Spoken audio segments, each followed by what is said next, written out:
What is going on, guys? It is DevilNeverCry, back again with another DMC video. Now today's video is going to be a little bit different compared to most of the other vids I've put out on DMC recently, mainly because this is just going to be a speculation video. So recently I've been covering a lot of the news, a lot of the interviews, a lot of the hard facts about the DMC. But as people keep asking me on my thoughts and speculations for this game, I thought I'd put them all out just before the gamescom coverage, and instead of splitting them off into their own sort of videos, I decided I'd just coagulate them all into one massive video. So with that intro out of the way, let me just run through the short list of what I'll be covering in this video. To start off, I'll be discussing my thoughts on Dante in DMC5, mainly where he is, what he's been doing, what's happened and why he's in the situation he currently is in. Then I'll give my own thoughts and speculations on Kyrie's fate and whether or not she has indeed been murdered. Moving on from that, I'll be discussing Nero and his potential intentions in DMC5. I'll then be covering Nico and her intentions and as to why she's actually travelling with Nero, before moving on to the mysterious character V. Now I've covered the character V previously in another video, so I'll keep this section on him or her quite short, and then I'll finally end with my thoughts on DMC5 and where I think it's going to go in terms of its story. So with all that said and done, let's jump right into Dante. Now the leading theory on Dante is that he's obviously coming back from the end of DMC2. Now for those of you who don't know, or aren't in the know, or haven't even played DMC2, of which I envy you a great amount, DMC2 ends with a stoic Dante riding off into the depths of hell on a motorcycle. Now he does this for story reasons, of which I can't remember because DMC2's story is pretty fucking trash, but it makes sense with Dante's DMC5 reveal, seeing as we see him in a disheveled manner riding and laughing on a motorcycle. Now first of all, I'd just like to note that the motorcycles are not the same. In fact, the motorcycle that Dante rides in DMC5 is very demonic in nature, kind of resembling Gilgamesh from DMC4, which has led some to believe that the motorcycle may or may not be a weapon, harkening back to DMC3's cutscene, where Dante uses Lady's motorcycle as a crazy weapon. Now, in the most recent interviews, Itsuno has said that Dante's disheveled and wild look is not for no reason. There is a particular reason behind it, which I'm assuming is a story reason, because if it wasn't story reason, if it was just an aesthetic or some random tidbit, they would have sort of explained as to why he looks that way. But I'm assuming there's going to be a big reveal as to why Dante's basically looking like that, so they're keeping it under wraps. It is also important to note that they have said Dante has been missing for quite a few years, which makes sense considering Nero's taken over the business and is hunting demons in his stead. But that's only one theory. Another theory that has been gaining traction quite recently is the idea that Dante has lost Trish or Lady, or even both. Dante's potentially been missing in action because of a mass depression. He likely couldn't cope with losing his family yet again, considering everyone who's held close to him has essentially ended up dead, so he finally loses his shit and disappears off the face of the earth. This kind of coincides with the fact that we haven't seen Trish or Lady at all in any of the trailers, but then again, they may show up in Gamescom, which again would render this theory obsolete, but until then, it's a valid theory. Even though Dante portrays himself as this happy-go-lucky devil hunter, inside he's clearly hurting. He managed to avenge his family's murder in DMC1, yet it was sort of a hollow victory considering Mundus got away in the end. He's forced to live with Trish, the spitting image of his mother who he failed to do anything about, and Lady, a potential love interest, a human, someone who'll end up dying off long before he will. Dante is not a superhero. You have to remember he's half human. It's his emotions that make him far stronger than any pure-blooded demon, but then again at the same time they could be his ultimate weakness. Some people may harken back to the endings of each DMC anime episode, where we see a melancholy Dante sitting alone in his office, surrounded by empty bottles of alcohol. Again, this isn't a side of him we see at all in any of the games, But considering that they're pulling from all aspects of DMC, not just the games, maybe we'll see a very serious and very human Dante in this game. We know that he's out for revenge, at least that's what we've been told, but revenge for what precisely we don't know. A third and minor theory as to why Dante has been missing and is the way he is potentially because he's been tipped off about Virgil. So we know at the end of DMC 1 we end up defeating Virgil and he flies off into a sort of vortex. We know Virgil isn't fully dead considering there are fragments of his soul present in DMC 4. So maybe Dante's been looking in hell for Virgil? Maybe he found him, maybe he didn't. But one thing's for sure, this demon tree ended up opening a portal into the human world. So for all we know, Virgil's soul escaped into the human world and Dante's just come following. We don't know. Again, that theory doesn't really have a lot backing it up, but it is a popular theory nonetheless. One thing's for sure, however, considering this game is titled to be the end of the Sons of Sparta storyline, Dante's involvement is going to be quite climactic and dramatic regardless. So whatever it is, I'm sure we can look forward to it. So moving on to the Kyrie portion of this video. In the Dengeki interview, which was recently released and translated, we come to find out that something may or may not have happened to Kyrie. Now I'm leaning on the side of something probably has happened, considering Itsuna refused to answer straight. Now I do believe that Virgil won't outright kill Kyrie, considering he has some form of honor to him. But if you subscribe to the theory that the Virgil that took Nero's arm is just a corrupted embodiment of him, not actually him, and he's not actually in control of his actions, he may or may not have killed Kyrie if she had tried to defend Nero in some sort of way.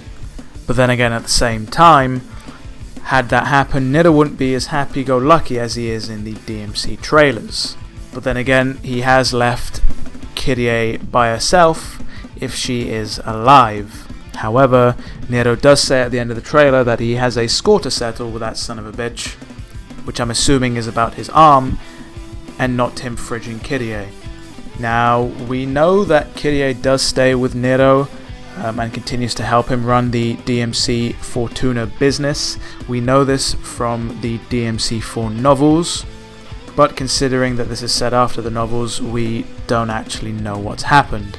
Now, if you listen closely to the DMC 5 trailer, you'll hear somebody on the radio preaching about some sort of nonsense, stating that this sort of hell on earth is a potential rapture or whatnot, and how we must look to the heavens. In fact, I'll just play it here so you can listen for yourselves. Red grave is completely taken over! Let us pray for mercy. This is a trial from the heavens above. She sounds as though she's some sort of radio host, if that is her. Regardless, I do not expect Kyrie to be the same. I'm assuming there's going to be a drastic character change, so no more will she be this sweet and innocent girl dressed up in all her robes. She'll be free to express herself now that she's out of that goddamn cult, the Order of the Sword. And without Credo to sort of look after her and school her as some sort of parent, she'll probably indulge in her rebellious streak and act however the fuck she wants to act. Personally though, I subscribe to the theory that she hasn't been killed, but I'm assuming something has happened that has set Nero off, and he's essentially gone out, not just for revenge because of his arm, but because of what has happened to Kyrie. And now we move on to the Nero portion of this video. From what we've found out, basically from press releases and what's been said and in the trailer and whatnot, we know that Nero is essentially out for revenge in this game. He's the lowest he's ever been in his life, considering his only source of power, his Devilbringer, was taken from him, and he was essentially schooled in front of Kyrie. He's a man with nothing to lose if you subscribe to the theory that Kyrie has died, but then again he also is a man who might have something to protect, which is probably what drives him, if you believe that Kyrie hasn't been fucking killed. So we know that he's taken a big goddamn L, a loss, and that he's got a score to settle with that son of a bitch, as he puts it. Now that could either be Virgil, or the corrupted body of Virgil, basically because he's the one who took Nero's arm, which is pretty straightforward and makes a lot of sense when you think about it, or perhaps he's talking about V. So what we know of V so far, basically from the leaks and looking at the key art, is that he's not a man that uses any weapons. Instead, he decides to summon demons. Now, what if he decides to summon Virgil. He's just taking advantage of the fact that he can summon his soul, and may or may not be taunting it in front of Nero, who at this point knows that Virgil is his father, considering Dante probably told him, or because, if you look at the DMC4 novel, he saw Virgil when he was stabbed by Agnus and he activated his devil trigger and restored Yamato. He may be pissed off at the fact that V basically is taunting his dead body in front of him, so he goes off and pursues him and seeks vengeance. This also makes sense if you consider the name theory of V, in which Virgil and V have formed some sort of contract, and V has basically exploited that in some way and is now possessing and controlling Virgil.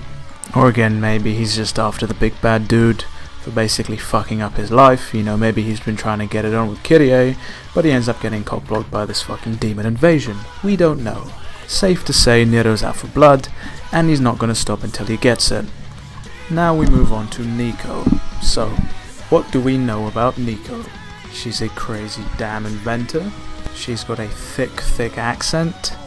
Oh yeah, and she's the granddaughter of Nell Goldstein, the woman who was the one who made Ebony and Ivory for Dante, who just so happened to be murdered by demons. Now Nico might be out for revenge, we don't know. Perhaps she's caught wind of who killed her grandmother and is basically set out for revenge. Or perhaps she's just crazy enough to follow Nero into the depths of hell, just so she can see her kicking demon ass arm, or whatever you want to call it, in action. Regardless, we don't know much, considering Itsuno and Co being very secretive about Nico and her role in the story. They refused to answer a bunch of questions about her in the Dengeki interview, which leads us to believe she'll play a larger role than she actually lets on. Does she have some sort of ulterior motive for following Nero? Who knows? Does she want to stab him in the back? We don't know. Regardless, she's probably going to play a bigger role than many of us actually anticipate, and I hope we find out what exactly she's there for at Gamescom. And people have taken to investigating the tattoos she has all over her body. She deeply cares about somebody, apparently, considering she has a tattoo about them. So maybe she's out for revenge on whoever or whatever killed her beloved.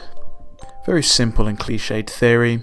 She's a powerless human who might be manipulating Nero to do her bidding in some sort of way and to get revenge through him. But considering Itsuno and Co have stated that they designed her to be very likable, maybe that's not the case. Maybe she is just a happy-go-lucky crazy inventor who lost her fucking marbles when exposed to a bunch of demons. That would certainly make fucking sense. Now moving on to V, or Vitali as some people might call him, depending on which leak you want to look at. Now obviously they've been very secretive about V, going to the point of not showing us their face, as well as not answering any questions about whether they're male or female or whatever gender. They have said that V fights without the use of any weapons, which definitely makes sense if you want to look at the leaks which say he fights, or he or she, fights via the use of summoning demons, sort of a la Chaos Legion, which again makes sense if you look at the key art, because they don't hold any weapons in their arms or on their hilt or anywhere on their body. Now they might not be showing us their face because they're someone we know. That's one popular theory. People seem to think that it's Lady's child, which, again, Lady isn't that fucking old, so I highly doubt that it's their child. Now I've covered V extensively in the name theory, which is basically the theory I'm sort of subscribing to at the moment, so I'll keep this brief, and I'll just leave a link to that video down below. Mainly because I don't want to retread what I've said, because that would just be boring for you guys. However, I would like to reiterate that at this point both Matt Walker and Hideaki Tsuno have basically stated that there are a bunch of hints to who this character is in the Devil Trigger music video, which, again, it's been stated we haven't found all there is to find. So I implore you guys watching this to go out there and do some scouting of your own, because maybe we'll turn up on something that we have yet to see. Now, I'd just like to finally give my thoughts on what will happen with DMC 5 as a whole. Again, the game has been touted as the end of the Sons of Sparta storyline. We know at this point that the game will feature both Dante and Virgil, albeit Virgil's in a corrupt manner. Safe to say that we'll see Virgil in his natural form, uncorrupted at some point. We know this game is focusing 100% on Nero, which means that there'll likely be some confrontation between Daddy Virgil and Nero at some point, and things can go one of two ways. Virgil ends up doing some heinous, unredeemable shit, which basically means that there's a face down between Nero and Virgil, with Virgil potentially perishing, and Dante basically ended up feeling like shit and falling further into a depressive state, considering he couldn't stop his own brother from becoming what he was and having to face the fact that he's dead. This would probably ruin the relationship between Nero and Dante, considering his nephew ended up killing his brother for probably a very good reason, and Dante goes MIA for the foreseeable future of the DMC series, considering Lady and Trish were most likely dead at this point. And the reason I throw that in there is considering this is a very bleak fucking outcome for this game, so why not just start fucking killing off characters? Or we can put it this way: Virgil needs the help of both Nero and Dante to somehow live, because V, or the big bad dude, are exploiting his soul, possessing him, doing whatever, making him do some crazy heinous shit, and he wants to either die so that he can fucking sleep in peace, or again, have his body restored, have everything restored, his consciousness, be 100% in control of his body. At which point there'll probably be a touching moment between Nero and Dante, and probably Nero and Virgil as well, because that's father and son. Lady and Trish probably aren't dead in this version of events, because that will just be way too bleak and drab, and Dante takes the backlight to focus on being with his brother, settles down, potentially becomes a family man, at which point Nero takes up the reins 100%, and the rest of the series is focused on him. The only reason I come up with these couple of theories is because the game is apparently going to be emotional, so some teary-eye shit is going to end up happening, albeit it might actually end up being a bit cheesy, aka fill your dark soul with light style. We don't know. Maybe there's going to be a couple of fake outs there. Maybe Kyrie is presumed dead, either by Virgil shenanigans or the Tree of Life petrifying her body, only for her to miraculously live and Nero to burst into fucking tears. Whatever ends up happening, it's going to be very fucking climactic, and it's potentially gonna send off the series with a bang. Though I do believe they will leave it open-ended because of sequel bait, They want the game to sell like gangbusters, and if it does end up selling a fuck ton, they're obviously going to make a bunch of sequels, that's a given, though it may not be Itsuno at the helm. Regardless, it's probably going to end up being fucking wild. So for now, I'm going to leave the speculation there, mainly because Gamescom is coming around the corner, and there is a lot of other shit I can probably say, but it's so outlandish and deviously stupid, it's obviously going to be shot down comes Gamescom, and we find out the truth, basically. So I would just like to leave that off there. I want to thank you guys for listening into all this shit, this wild stream of consciousness, some might say. And thank you guys for watching, considering this is very different to what I usually do. Thank you guys for watching, and see you guys next video.